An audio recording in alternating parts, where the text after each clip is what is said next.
is autism overdiagnosed? So in this video, I'm an autistic person, ADHD, dyslexia, and I'm going to answer that question. And I'm going to come straight out with it immediately instead of messing around. No, it's not. Why is that? Well, you've probably heard it from everybody before, but shock horror, as technology improves, our ability to diagnose both physical and mental ailments improve.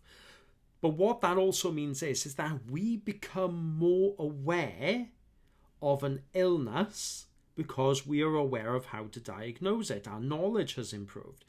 It's like if you went back 500 years, you wouldn't find anybody diagnosed with cancer. Nobody even knew cancer existed back 500 years ago, right? Yet, there's a really good chance that thousands of people died of it daily, everywhere. Somebody who was perhaps in their 60s, who was considered quite old for the time, might have slowed down. Everybody would have just said, well, he's aging a bit now, isn't he? He couldn't do as much as he used to. And then he sort of would be in bed quite a lot, maybe get up for food, have a few chats, and generally slow down until the poor bugger would pass away. And it would be just passed off as, well, he was getting old and he died. And that's the end of it. Whereas these days, he's 60 odd years old, he's slowing down a bit, he's not feeling great, and this is that and the other. So he goes into hospital, has a blood test, and says, we need to send you for a scan. They send him for a scan. They say, oh, you've got stage 3 cancer. We need to do something for you. Now imagine how many times that has happened in the past 2,000 years, 10,000 years, whatever. How many cases of cancer, dementia, viruses, bacterial infections weren't diagnosed because we didn't know they existed. We had no diagnostic methods. We had no idea these things were killing people. And it's exactly the same with autism. It's the same with ADHD. It's the same with dyslexia. It's the same with every mental health issue humans can face. It's the fact that our diagnosis abilities are improving every single year. And so we are starting to see more and more people with ADHD or autism because we are improving our diagnostic abilities. So are there more people with autism now than there were in the past? No, there weren't. Maybe modern society has put more mental pressures on us, but there's a really good chance that what has happened is that modern society has just brought out more of those autistic traits or ADHD traits. Just remember, if you went back 500 years ago, the world was a pretty quiet, empty place. If you lived in a village, there wasn't the sound of cars driving by, there weren't horns, there weren't loads of people constantly bustling around because you live in a town of 25,000 people. You might have lived in a village of 100, maybe 200 people, if that. The most you would have got was the sound of birdsong, which is natural to us. We evolved hearing birdsong, the sound of rustling leaves and swaying grass in the wind. These would all be natural sounds to us. Whereas the autistic brain can't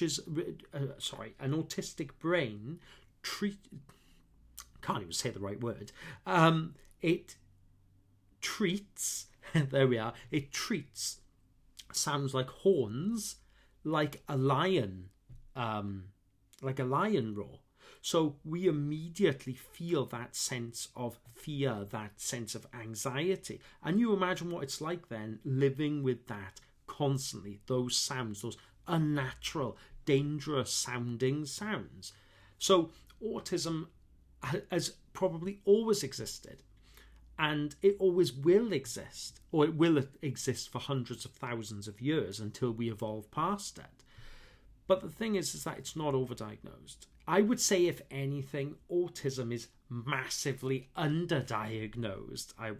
I was recently talking to my counsellor, and they were saying that a strong belief in sort of like, professional mental health circles, because I'm not a counsellor, in strong mental health circles, is that generally speaking, they think that at least 1 in 3 people are neurodiverse. The rest are probably on the spectrum anyway, just lower down the spectrum. So the belief is that actually probably none of us are suited to the modern world. Autism then could be argued to be a reflection of how a brain that is designed for a world that isn't as busy as our own, doesn't have cars everywhere, lots of people everywhere, computers everywhere constant comparisons, social media, short form content, everything like that goes into our modern world. But the autistic brain, then, you could argue, and with ADHD as well, just is not evolved for that much stimulus. And that is what autism is. So you could argue that the autism is actually is the natural consequence of a brain that is incapable of easily living in a world with such constant and high stimulus. I know I struggle with it. I know a lot of people who have autism are a lot worse, but I have my headphones, my noise cancelling headphones, which I wear usually constantly, because even the slightest sounds derail me, they frustrate me, etc. But I think that the idea that autism is overdiagnosed needs to end. It makes no medical sense. And I think that over the next few years, we will start to see autism being diagnosed more. And I think that we will start to see that autism is seen as a normal, not a normal way of thinking compared to neurotypical people, but an obvious consequence of living in our modern society. And I think that is one of the things. I was a bit concerned this video might go on for ages, but I really just wanted to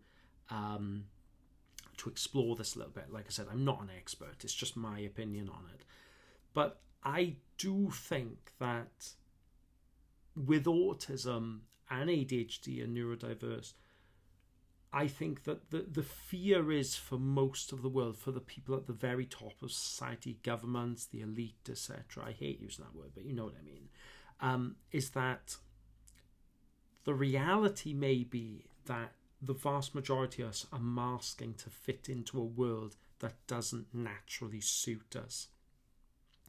And the power bases of people at the very top of society are built on this unnatural state. Okay, so that unnatural state of social media driving our behavior, manipulating our behavior, marketing constantly manipulating us to make us buy ever more things, constantly trying to manipulate us into odd things, like making us think that we're too lazy, or that we shouldn't be bothered, or we don't deserve to have to slave over the cooker to cook our own food, and that we should just use sort of like Deliveroo or something like that to get another burger or a pizza or a curry delivered and everything like that. Constantly being manipulated, we are, to see problems where we never saw them before. So we're seeing what marketing is fantastic. I've done this before myself with copywriting and marketing. Marketing is fantastic at taking what is a tiny friction point and then making it a huge problem, because they'll find every single sub problem of that little problem, they will, and blow them up. That is the beauty of copywriting. They will literally take the worst possible story you can tell about that tiny problem to massively magnify urgency around that problem, and then you can't help but think, because they're telling a good story, you can't help but think, oh my god, I need to solve this. I can't live with that. Oh my god, imagine if that does happen. I need to go and buy that product. And so we're manipulated into it. But that happens thousands of times a day to us. we are constantly, sorry, my screen went dark then, we're constantly pushed towards this sort of stuff.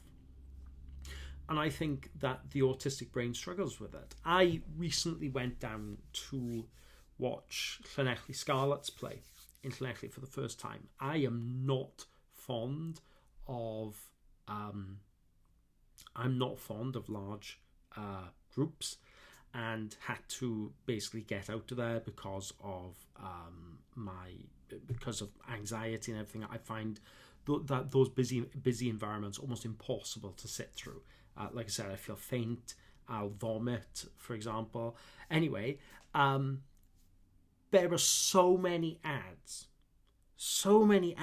animated ad boards, static ad boards, ads on the seats, ads sort of like in the corners, on the TV, down where the players run out. And it's just, why have we let the world get to this point? It's like, no wonder so many of us are struggling. So no wonder so many of us are plagued by feeling constant overwhelm and constant anxiety. I know I do. And it's funny enough, I spoke to my mother the other day, and she's old school. She's used to seeing adverts on TV. And recently, when we're watching, say, Clarkson's Farm on Amazon Prime or something, every so often adverts will come up for a minute or two. And I say to her, I don't know how you can put up with that, because you're constantly being bombarded with messages to buy, messages of you're not good enough, you've been judged to be not good enough, you need to buy. And everywhere we see this, it's come to this pastry shop, use this plumber, buy this car, you need this computer, oh, this handbag would be good for you, and your friends are going to think that you look like a minger if you don't have that handbag. It's just crazy. Is it any wonder that we are struggling with our mental health? It makes perfect sense that we are. Yeah, some people can go work in London and they feel great and they're walking around there and they've got their suit on and they feel in their element. And I feel so happy that somebody like that is capable of that. But is it fair that so many people like us, bearing in mind that autism is going to be diagnosed more and more and more, and ADHD is, and mental health problems, everything, is it fair that we live in a world that is geared towards such a small percentage? We live such a small percentage of people who are just so happens pretty good at masking to feel okay in that sort of environment. Is that fair? And I don't like to compare because it's different, but I'm struggling to think of something else on the fly by here. But like, for example, we live in a world now where especially in Britain, where racism has decreased massively. We still have problems. Everywhere has more problems. But thank God racism has decreased massively. Now people of LGBTQ are more welcome in society, as they should be. All these people are just people as far as I'm concerned. But the problem is that there are still so many stigmatisms against other minority groups, such as people with autism.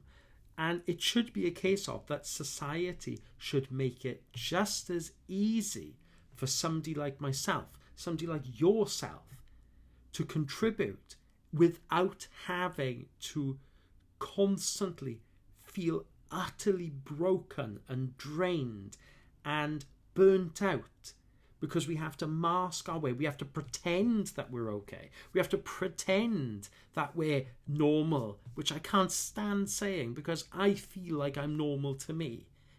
I may not enjoy going to social events much. I may find it difficult going to things like weddings, which I despise.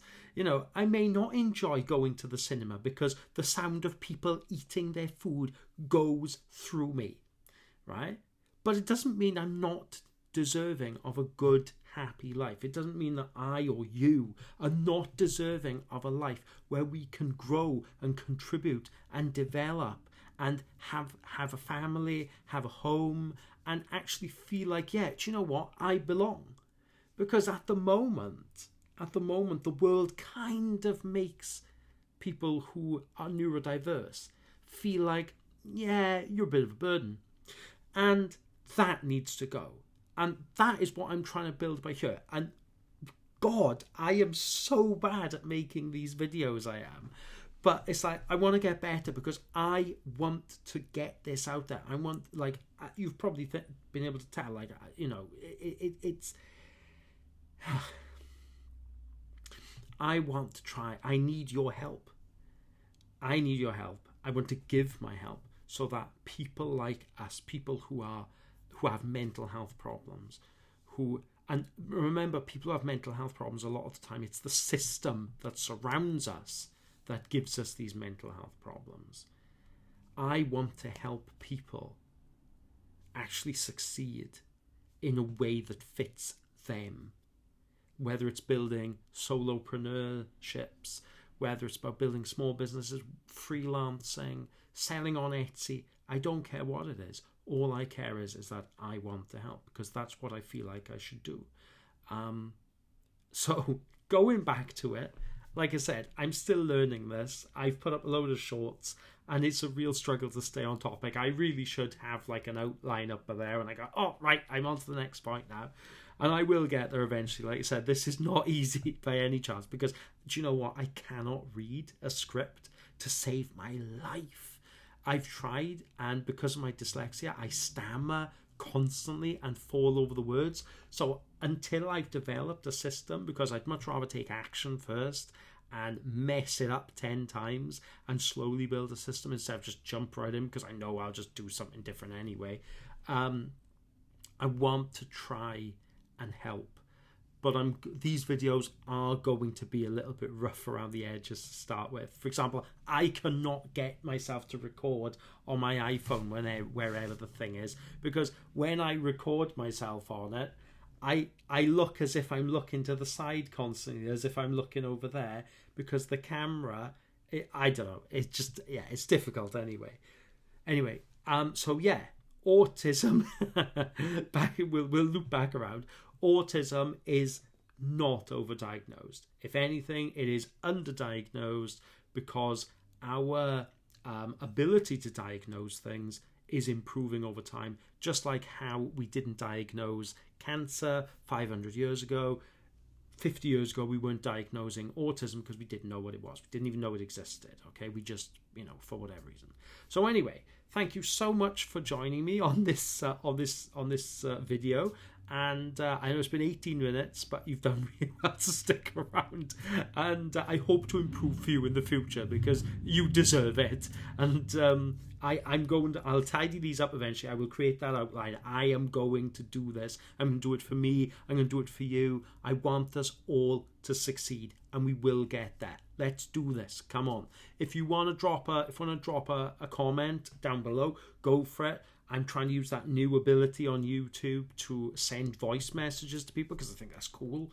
So it's actually me instead of yet another ChatGPT response. But also, feel free to subscribe if you want. I'll be trying to upload one of these as often as I can. Whenever I look at things on the internet, they say, oh, do one a week. And to me, that just seems crazy because I've got so much stuff to talk about, as you can probably tell. Feel free to subscribe if you want, and every so often one of these will drop in, and you'll see this, oh, that's a cool subject, and you know that for the first 5 minutes I'll talk about it, then I'll just go off on a tangent. So you can just stop after that much if you want. Anyway, if you got this far, thank you so much, and I cannot wait to hear from you and speak to you soon. Have a wonderful day. I'll catch you later. Bye.